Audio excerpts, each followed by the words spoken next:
ఓం శ్రీ మహాగణాధిపతయే నమః. ఓం శ్రీ పార్వతీ రాజరాజేశ్వరాభ్యాం నమః. ఓం శ్రీ మేధా దక్షిణామూర్తయే నమః. ఓం శ్రీ మహాసరస్వత్యై నమః. ఓం శివాయ గురవే నమః. ఓం నమః శివాయై చ నమః శివాయ. ఓం నమః శివాయ. శంకరం శంకరాచార్యం కేశవం బాదరాయణం సూత్ర భాష్యకృతౌ వందే భగవంతౌ పునః పునః.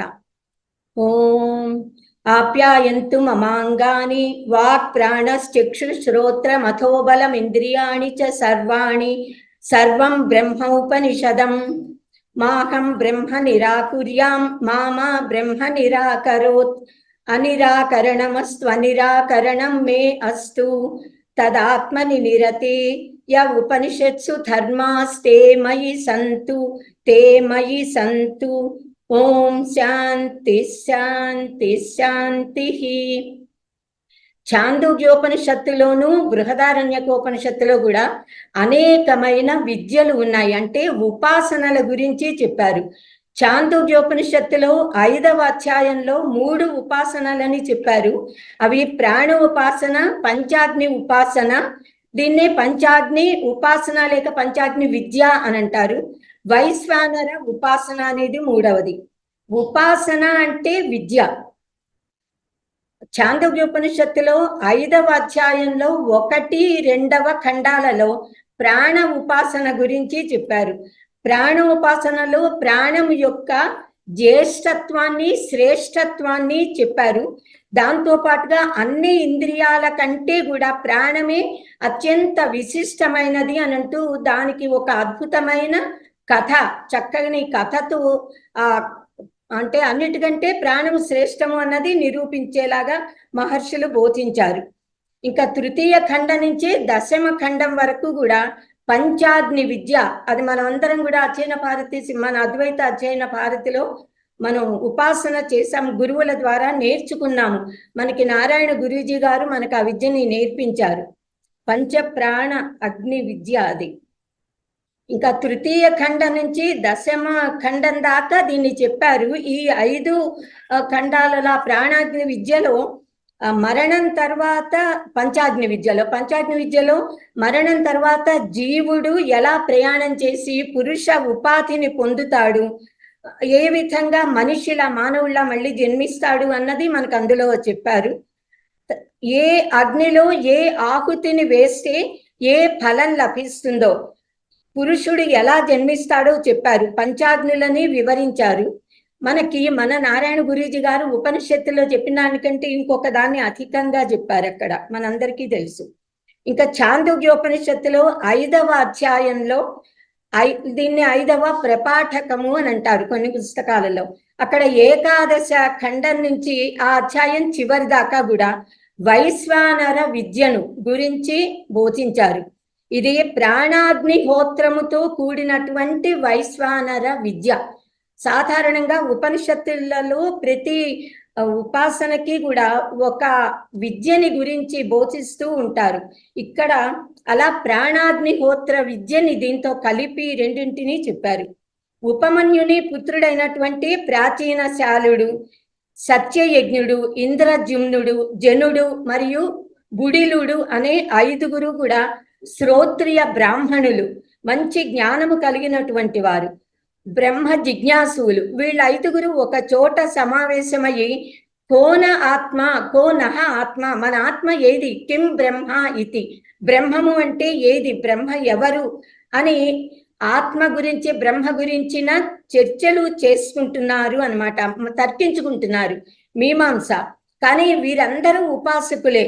అయినా కూడా వీరికి వైశ్వానర విద్యను గురించిన సమగ్రమైన అవగాహన మనకి లేదు. మనము గురువు దగ్గరకి వెళ్ళి నేర్చుకోవాలి అని భావించారు.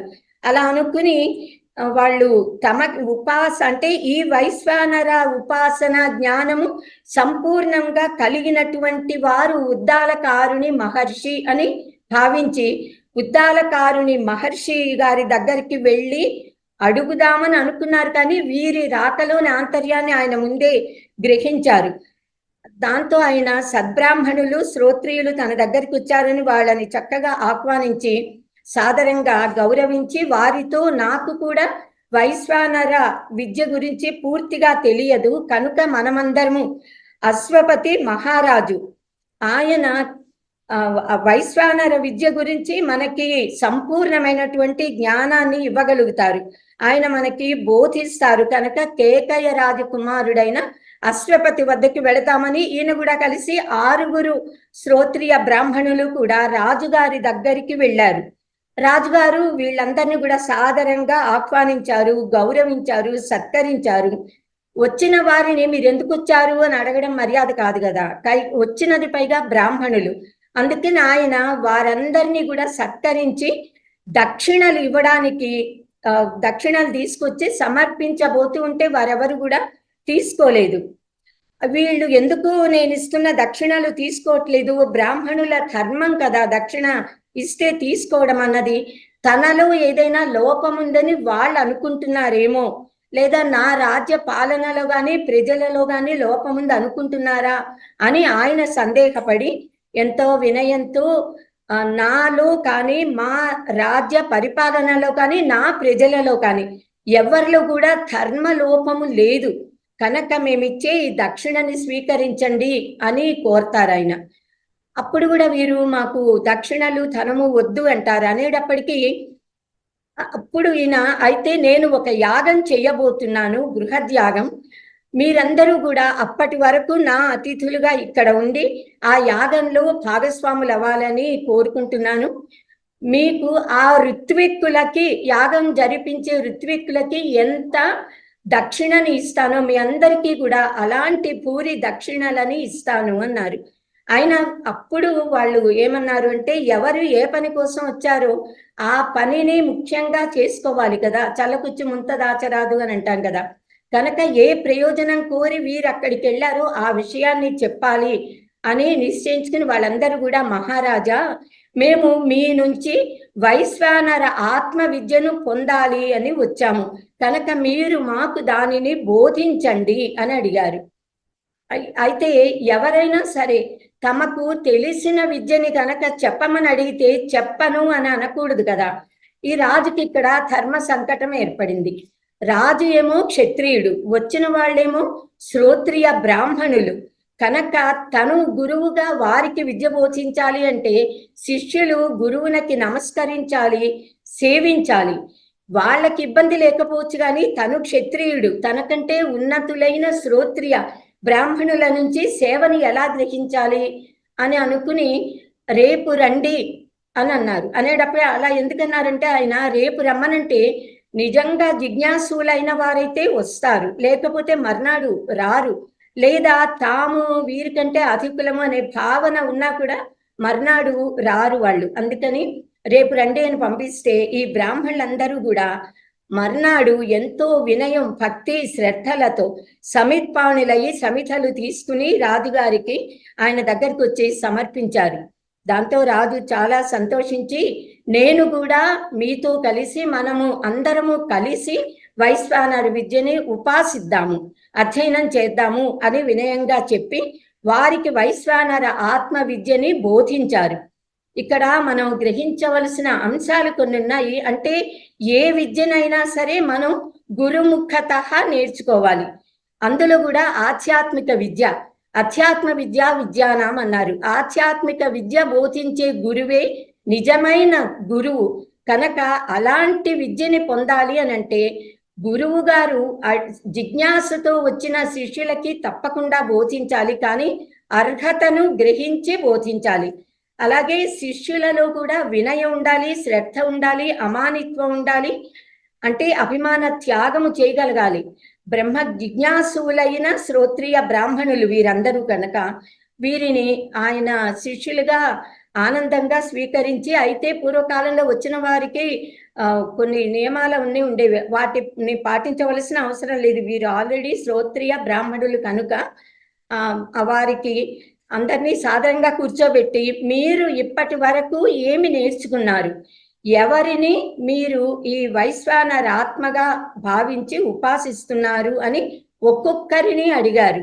అలా అడగడం అన్నది కూడా మనకి సంప్రదాయంలో ఉంది. ఎందుకంటే శిష్యులు ఎంత నేర్చుకున్నారో చెప్తే అక్కడి నుంచి పైకి తీసుకెళ్ళి చెప్పే అవకాశం ఉంటుంది. అంటే శిష్యులను పరీక్షించి వారిలో ఉన్న శుద్ధ సాత్వికతను తపస్సు ద్వారా ఇంకా వృద్ధి చేయించి ఆత్మ విద్యను బోధిస్తారు గురువులైనటువంటి వారు. ఇక్కడ శిష్యులు శ్రోత్రియ బ్రాహ్మణులు, గురువేమో చక్రవర్తి రాజుగారు. అయితే మనకి సందేహం రావాల్సిన అవసరం లేదు. ఉపనిషత్తులలోనే కొన్ని విద్యలు రాజులు బ్రాహ్మణులకి బోధించినవి ఉన్నాయి. జనక మహారాజు కూడా బోధించారు.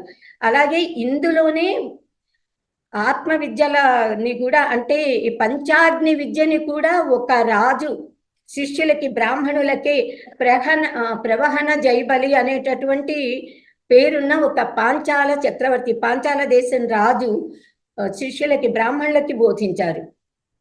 అలాగే ఇప్పుడు ఈ విద్య కూడా.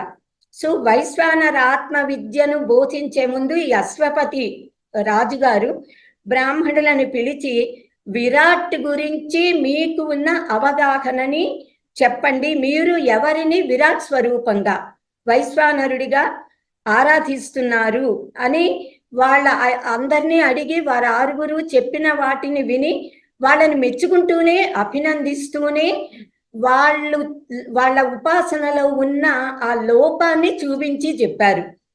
అలా చెప్పడం కూడా అదే సరైన ఒక విధమైన పద్ధతి అన్నమాట. కనుక వాళ్ళు చెప్పినది విని దాని నుంచి కలిగే లాభాలని చెప్పారు, కలగబోయే నష్టాన్ని చెప్పి మీరు ఆ నష్టాన్ని నివారించుకున్నారు నా దగ్గరికి వచ్చి.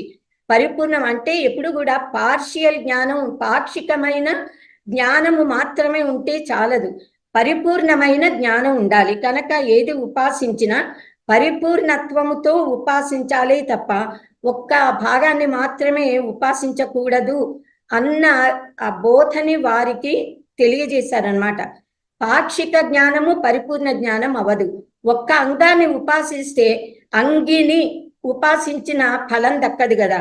మనకి జైన సిద్ధాంతంలో చెప్తారు, మామూలుగా మనకి కూడా ఒక ఏనుగుని గ్రుడ్డివారుట 4-5 ఏనుగు ఎలా ఉందో చూడాలి అని ఏనుగుని చూడ్డానికి ఒకళ్ళు పెట్టుకుని వెళ్ళారట.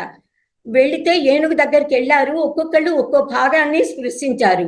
ఏనుగు చెవులని స్పృశించిన వ్యక్తి ఏనుగు చాటలా వెడల్పుగా ఉంటుంది అన్నట్ట. ఇంకొక అతను ఆ కిందికి చిన్న పొట్టివాడు ఉన్నవాడు కాస్త దాని పాదాన్ని కాలు పట్టుకుని ఇది అరటి స్తంభంలా ఉంటుంది అన్నట్ట. ఇంకొక ఆయన ఏనుగు మీద ఇలా చెయ్యి వేసి కాదు వెడల్పుగా గోడలా కదులుతూ చక్కగా ఉంది ఏనుగు ఇదే అని చెప్పాట. ఇంకొక అతను దాని తోకని పట్టుకుని కాదు ఇది తాడులాగా చీపురులా సన్నగా పొడుగ్గా ఉంటుంది ఏనుగు అని ఎవరికి అనుభవంలోకి వచ్చిందే సత్యమని వాళ్ళు అనుకుంటూ ఉంటే అటుగా వెళుతున్న ఇంకొకరు ఒక పెద్దవారు మీరందరూ చెప్పింది పాక్షిక సత్యము, అది కాకుండా ఇంకా కొంత భాగం కలిపితే ఏనుగు అని చెప్పారట. అలాగే ఇక్కడ ఈ రాజుగారు కూడా వీళ్ళందరూ ఉపాసించినది అంటే ఒక భాగాన్ని, పూర్తి పరిపూర్ణత్వాన్ని కాదు అని చెప్పి మీరు పూర్తిగా ఉన్నదాన్ని ఉపాసించాలి అని వీళ్ళందరికీ కూడా జ్ఞాన బోధ చేస్తారు. అయితే మొట్టమొదటి బ్రాహ్మణ్ణి ఈయన అడుగుతారనమాట. నువ్వు ప్రాచీన శాలుని అశ్వపతి అడుగుతారు, ఔపమన్యవ కంత్వం ఆత్మానం ఉపాస అని. అంటే ఉపమన్యు కుమారుడా నువ్వు ఏ ఆత్మని ఉపాసిస్తున్నావు అని అడిగితే ఆయన, రాజా నేను జులోకాన్ని వైశ్వానరాత్మగా ఉపాసిస్తున్నాను అని చెప్పారు ఆయన. అప్పుడు గురువు గారు అశ్వపతి మహారాజ్ అనమాట, ఇది సుతేజ అనే పేరుతో ఉన్నటువంటి వైశ్వానర ఆత్మ, ఇది వైశ్వానర ఆత్మ యొక్క శిరస్సు, సంపూర్ణత్వం కాదు, అంతేగాని ఇది సంపూర్ణ వైశ్వానర స్వరూపం కాదు. దీన్ని నీవు ఇలా ఉపాసిస్తున్నావు కనుక ఇది సుతేజము అని పిలువబడే వైశ్వానరాత్మ కనుక నీకు సుతము, ప్రసుతము, ఆసుతము అనేటటువంటి సోమరసములు సమృద్ధిగా లభిస్తాయి. ఇంకా వాజపేయ యాగము, అగ్నిష్టోమము, సత్రయాగము ఇవన్నీ చేసిన ఫలం నీకు నీ వంశస్థులందరికీ కూడా లభిస్తుంది. నీకు వంశాభివృద్ధి కలుగుతుంది, నీకు మంచి జీర్ణశక్తి కలిగి సంపద కలిగి వర్ధిల్లుతావు, బ్రహ్మ తేజస్సుతో ప్రకాశిస్తావు కానీ నువ్వు అంగాన్ని ఉపాసిస్తున్నావు, అంగిని కాకుండా. కనుక నువ్వు కనుక నా దగ్గరికి వచ్చి ఉండకపోతే నీ తల నేల మీద కూలి పడిపోయేది అన్నారట. అంటే నిజంగా తల కూలుతుందని కాదు, అలా చెప్పారు. పరిపూర్ణమైన స్వరూపాన్ని ఉపాసించాలే తప్ప పాక్షిక విద్యని కాదు అని చెప్పడమే ఇక్కడ ప్రధానం. తర్వాత రెండవ బ్రాహ్మణుడిని సత్యయజ్ఞుణ్ణి అలాగే ప్రశ్నించారట, నువ్వు ఏ ఆత్మని ఉపాసిస్తున్నావు అని. దానికి సత్యయజ్ఞుడు, ఓ పూజనీయుడా, నేను ఆదిత్యుడిని ఉపాసిస్తున్నాను అని చెప్పారట. అయితే దానికి అశ్వపతి, నీవు విశ్వరూపము అనే పేరు కలిగిన వైశ్వానరాత్మను ఉపాసిస్తున్నావు కనుక ఆ విశ్వరూపుడు అనంటే విశ్వమే రూపంగా కలవాడు, వివిధ రూపాలు కలవాడు కనుక నీకు వివిధ సాధనాలు లభిస్తాయి. రథాలు, దాసదాసి జనాలు, సంపదలు సమృద్ధిగా నీకు లభిస్తాయి. బ్రహ్మ వర్చస్సు కలిగి ఉంటావు. నీవు మంచిని సుఖాన్ని చూస్తావు. కానీ నువ్వు ఉపాసిస్తున్న ఈ ఆదిత్యుడు వైశ్వానరునికి చక్షువు అంటే కన్నులు కనుక నువ్వు కనుక నా దగ్గరికి వచ్చి ఉండకపోతే నువ్వు గుడ్డివాడివి అయి ఉండేవాడివి అని అన్నారట. ఎందుకంటే అది పూర్ణత్వం కాదు, పాక్షికం కనుక. తర్వాత ఇంద్రజిమ్నుడు అనే బ్రాహ్మణుడిని ఉద్దేశించి, నాయన నీవు ఏ ఆత్మను ఉపాసిస్తున్నావు అని అడిగారట గురువు గారు. అశ్వపతి మహారాజు ఆయన వాయుదేవుడిని అని సమాధానం చెప్పారట. నీవు పృథక్ వర్త్మ, పృథక్ వర్త్మ, వర్త్మ అంటే మార్గం, పృథక్ అంటే భిన్నత్వం. సో అనేక మార్గాలు కలిగినటువంటి అనే పేరున్నటువంటి వైశ్వానరాత్మను ఉపాసిస్తున్నావు.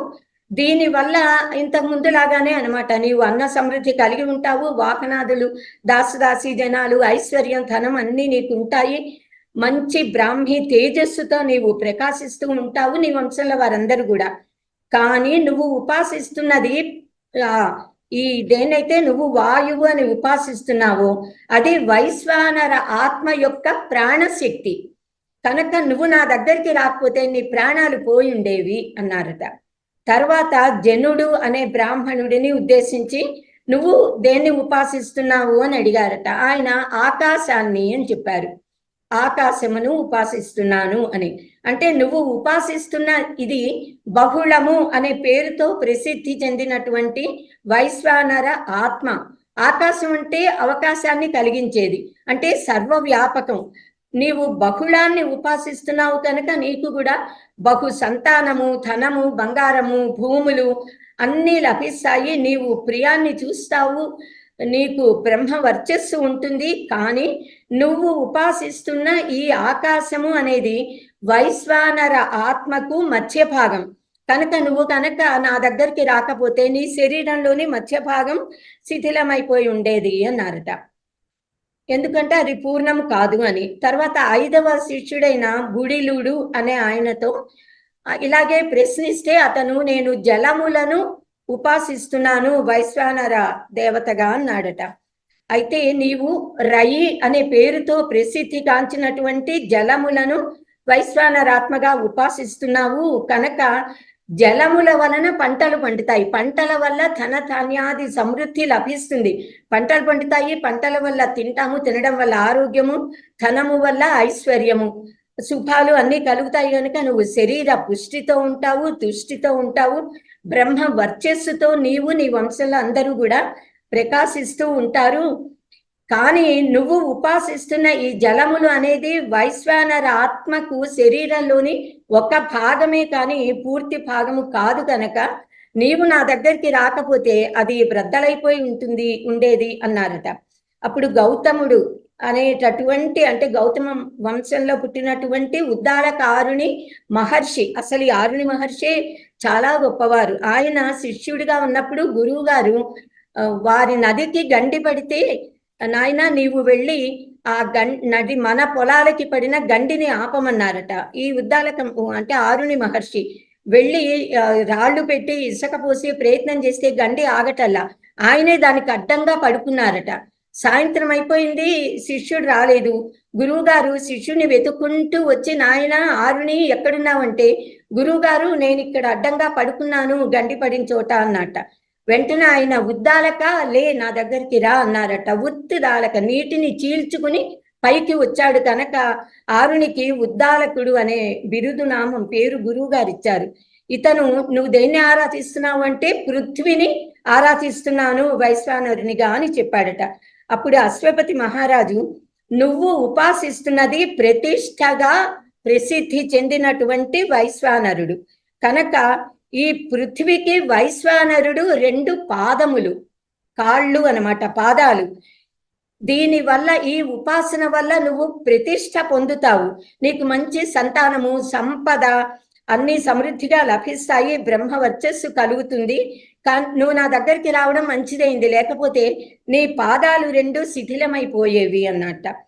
వైశ్వానరుడు అంటే జాగ్రత్త అవస్థలో విశ్వుడిగా పిలవబడుతున్నటువంటి జీవుడు, చిదాభాసుడు అని అంటాం మనం. విశ్వానికి సంబంధించినది వైశ్వము. నరహ అంటే మనిషి, నరుడు.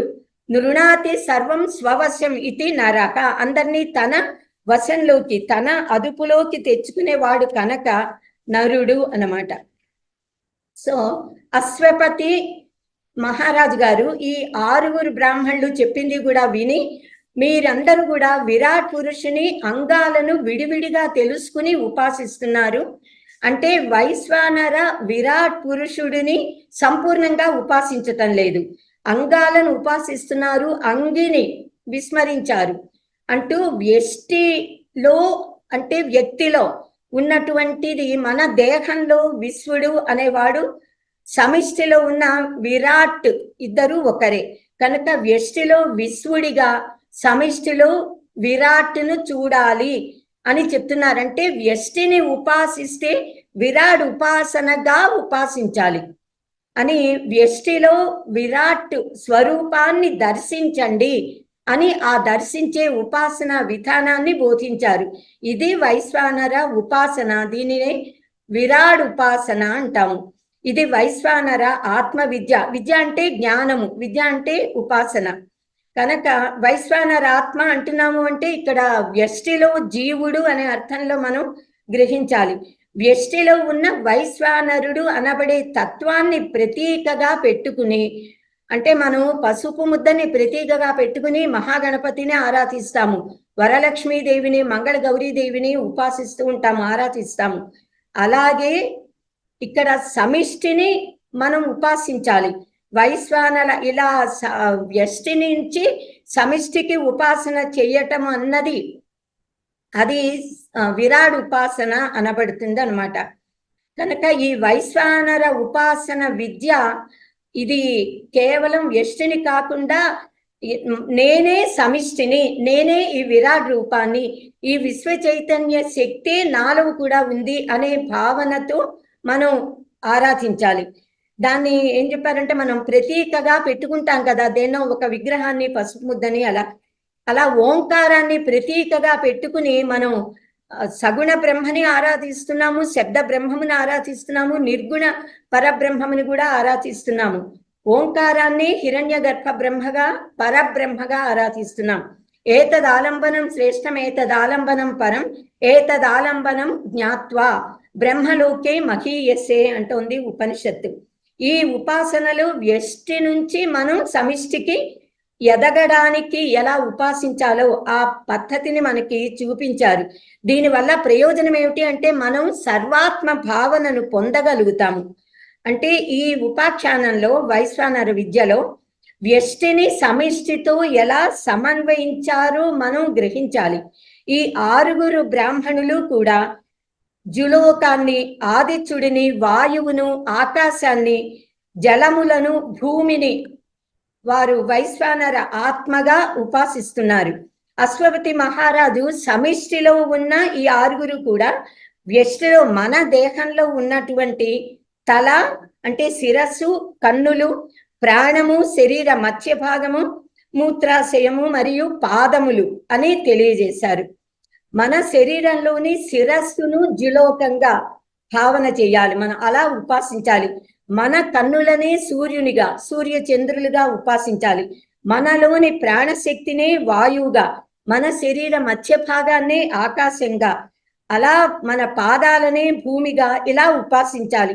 మన శరీరంలోని ప్రతి అవయవము, ప్రతి ఇంద్రియము, ప్రతి భాగము కూడా విరాట్ పురుషుని ఒక భాగమని మనం గ్రహించి విరాట్ ఉపాసన చెయ్యాలి.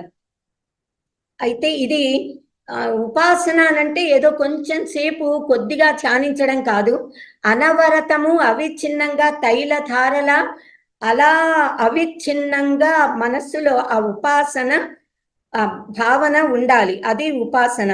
ఇక్కడ మనకి ఈ ఉపనిషత్తులో చాందోగ్యంలో చెప్పిన ఈ ఉపాసన మనకి తైత్తిరీయ ఉపనిషత్తులో చెప్పిన 5 రకాల పాంక్తములు, ఇది కూడా మనం అధ్యయన భారతి అధ్యయనంలో నేర్చుకున్నాము. 5 రకాల పాంక్తముల భూతపాంక్త, అందులో భూతపాంక్త ఉంది కదా, ఆ భూతపాంక్త ఉపాసనకు చాలా దగ్గరగా ఉంది.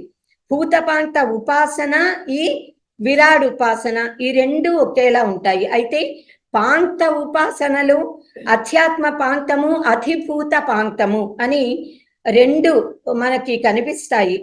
ఇది అంటే భూత పాంక్తంలో నీరు, ఓషధులు, చెట్లు, ఆకాశము, విరాట్ ఇవన్నీ కూడా ఉపాసించబడతాయి.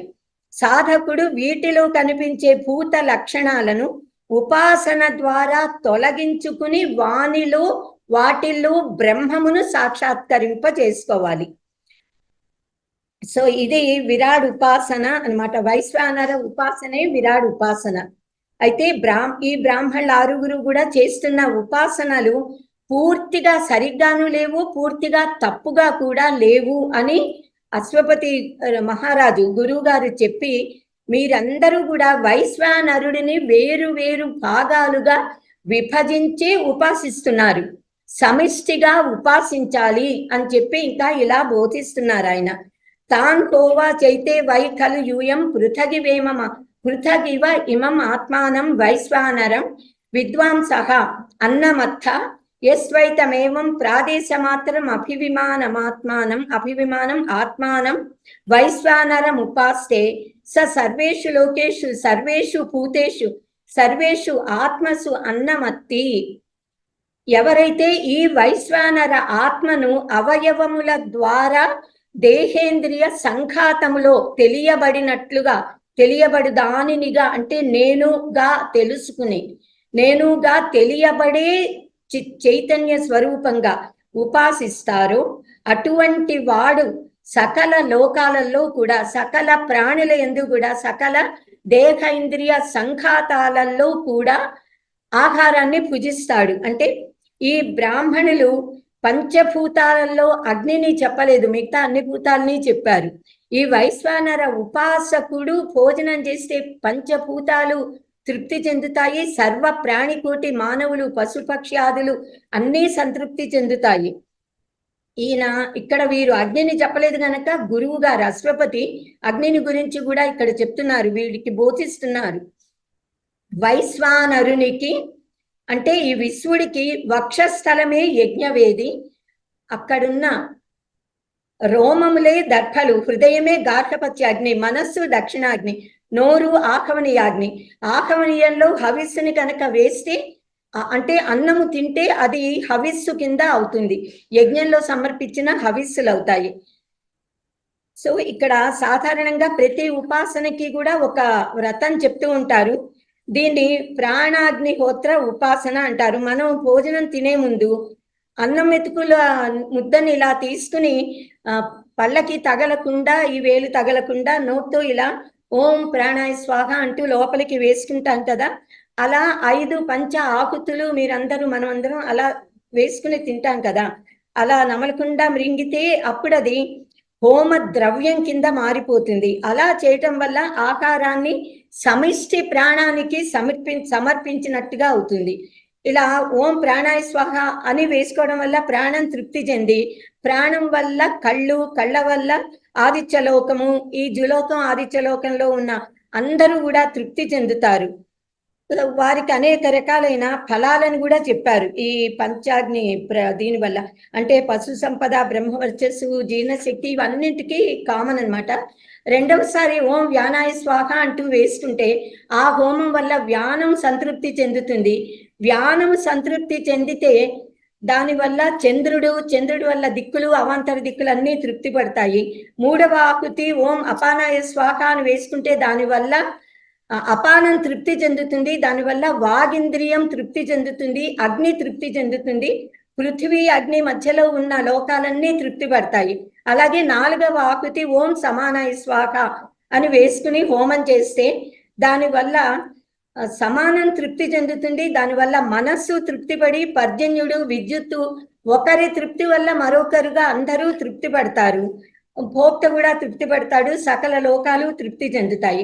5వ ఆకుతి ఓం ఉదానాయ స్వాహ అని హోమం చేస్తే ఉదాన వాయువు తృప్తి చెంది దానివల్ల వాగింద్రియం, వాయువు, ఆకాశము, వాటి మధ్యలో ఉన్న లోకాలు అన్ని తృప్తి చెందుతాయి. కనుక ఈ ఉపాసనను పంచప్రాణ ఆకుతులను సమర్పించడం ప్రాణాగ్నిహోత్రము అని అంటాము. ప్రతిరోజు కూడా మనం భోజనం చేసేటప్పుడు ఇలా ప్రాణాగ్నిహోత్రం చేసి తర్వాత భోజనం చేయాలి. ముఖస్య ఆహవనీయేన ఉపాసిత్వాత్ ముఖే యద్ పూయతే తద్ అగ్నిహోమో భవతి అని ఉపనిషత్ వాక్యం. కనుక ఈ విరాట్ ఉపాసనతో ఎవరైతే నోట్లోకి ఆహారం తీసుకుంటారో అది విరాట్కి వెళ్ళి యావత్ విశ్వంలో ఉన్న సర్వ ప్రాణికోటికి కూడా చెంది మానవాళి తృప్తి పడుతుంది. అందుకే శ్రీకృష్ణుడు ఒక్క మెతుకు వేసుకుంటే విశ్వం తృప్యతాం అనగానే విశ్వమంతా తృప్తి చెందింది. ధ్రువుడు ఒక్క క్షణం గాలిని స్తంభింపజేస్తే ప్రపంచం మొత్తం గాలి స్తంభించిపోయింది. కనుక ఈ శృతిమాత మనకి వైశ్వానర ఉపాసనని గురించి ఇలా ఎంతో ఇంకా వివరంగా చాలా చక్కగా ఉంది. ఇది ఆకలి ఉన్న పిల్లలందరూ అమ్మ చుట్టూ ఎలా మూగుతారో అదే విధంగా ఎవరు ఈ ప్రాణాగ్ని ఈ వైశ్వానర ఉపాసన చేస్తూ ప్రాణాగ్ని హోత్రంతో ఆకుతులను సమర్పిస్తూ భుజిస్తారో వారి కోసం సర్వ ప్రాణికోటి జంతుజాలము కూడా ఎదురు చూస్తుందిట. ఎందుకంటే ఈయనొక్కరు భుజిస్తే విశ్వము తృప్తి చెందుతుంది. కనుక ఈ వైశ్వానర ఆత్మ విద్యను గురించి మాట్లాడే అవకాశం నాకు ఇచ్చినందుకు నేను మన అధ్యయన భారతి శివపరివారము అధ్యయన కమిటీ సభ్యులందరికీ, విశేషంగా చిరంజీవి రాచకొండ శర్మ గారికి, మన గురువులందరికీ కూడా, మన సభ్యులు ఆత్మీయులందరికీ కూడా కృతజ్ఞత అభివందనములు నమస్కారములు సమర్పిస్తున్నాను. స్వస్తి.